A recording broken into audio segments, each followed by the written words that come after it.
Hello there. We are back at it. Age of Exploration 3, The Explorers, Part 3. I know, I can't stop myself. I was going to end it at 2, but then I thought, how can I leave off these guys?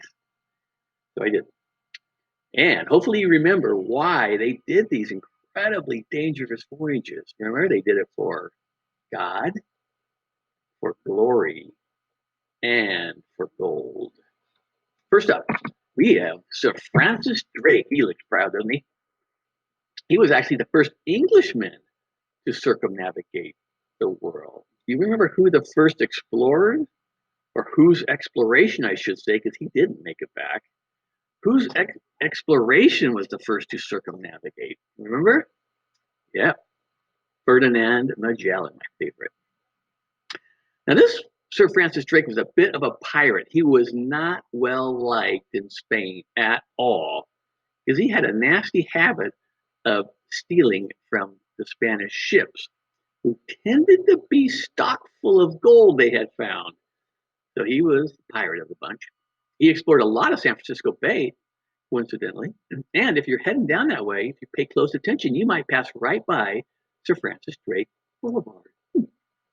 He was buried at sea after a illness. The cool thing is they actually buried him in his armor, packed him into a big coffin made of metal. So you know, metal floats really well, right? No. And dumped him overboard. There are treasure seekers that are still looking for his coffin today, somewhere off the coast of Panama. Next up, we have, I think, by far the most fun name to say. Say it together, okay? Here we go. Juan Ponce de Leon. This rolls off your tongue, doesn't it? That's a neat name. He was Spanish, best known for looking for the Fountain of Youth somewhere on an island in the Caribbean. They think it was Bimini, which I may not be pronouncing correctly. He was on Columbus's second voyage, they believe, and he didn't come back with Columbus. He stayed there and made a life for himself. The bummer is he got shot in the thigh by natives with an arrow, ended up dying from his injury, probably got infected, and you know, there was no penicillin yet discovered, so he died from that. Interestingly, if you want to go to St. Augustine, the oldest European settlement in our country, it's in Florida. They have a Fountain of Youth park where you can pay a measly $15, maybe get a little sip, and you can be 11 forever. Obviously, he didn't find it. He did. Next up, we got Jacques Cartier. He's the only French explorer in my Hall of Fame. Sorry, but I have a ton of chefs in there. Sorry, only one explorer. Now, I'm going to move myself up here a little bit. He spent 3 voyages exploring the northern land, which was on the northeast coast of North America, looking for the Northwest Passage, trying to find a way to get from the Atlantic to the Pacific through this huge piece of land called the Americas, right?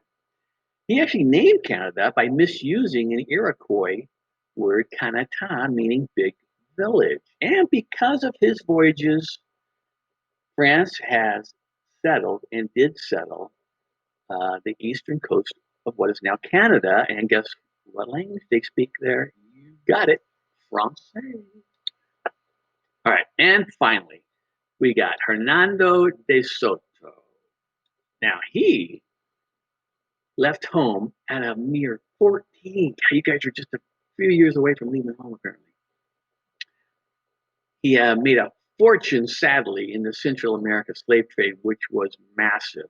In fact, slavery in those days was everywhere. There really wasn't a country without slavery. That's really bad news. He joined Francisco Pizarro, you may remember him earlier, who conquered the Inca, looking for gold in South America. He also looked for gold in North America around the Mississippi River. He was the first European to view it. Pretty cool. Bummer. He actually died of a disease there and was buried in the river.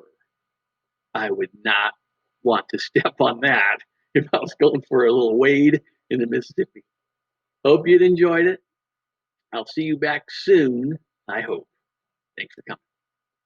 Time's up.